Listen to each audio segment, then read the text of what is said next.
అరే మామ బండాపురా బండాపురా. ఏ ఎందుకురా? రే అమ్మాయి రోడ్లో ఒంటరిగా బండి దూసుకుని వెళ్తుంది. రే మామ అయితే ఏంటమ్మా బండి దూసుకెళ్తున్నావు? ఏం లేదు. అమ్మా నువ్వు భయపడద్దు, ఏదో ప్రాబ్లం ఉన్నావు, అదేంటి చెప్పు. ఏం లేదు, ఎగ్జామ్ కి టైం అవుతుంది. టైర్ ఏమో పంచర్ అయింది. ఈ సరౌండింగ్స్ లో ఏమైనా పంచర్ షాప్ ఉందా?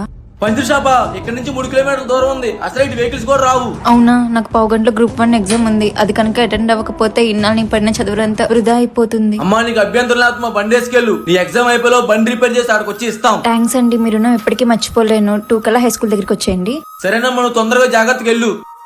దుర్మార్గుడా, అది అమ్మాయి కాబట్టి హెల్ప్ చేసావు, అది అబ్బాయి అయితే హెల్ప్ చేసావుడారా నువ్వు? రే నీకు అర్థం కావట్లేదు, ఇక్కడ అమ్మాయి అబ్బాయిని ముఖ్యం కాదు, చదువు. తను ఇప్పుడు ఎగ్జామ్ కి వెళ్ళకపోతే తను ఎంతో కష్టపడి చదివంతా వృధా అయిపోతుంది. రే మరి నువ్వు జాబ్ ఇంటర్వ్యూకి వెళ్ళాలి కదరా? రే ఈ రోజు ఇంటర్వ్యూ పోతే రేపు ఇంకో ఇంటర్వ్యూకి వెళ్ళొచ్చు, కానీ ఎగ్జామ్ అలా కాదు కదరా.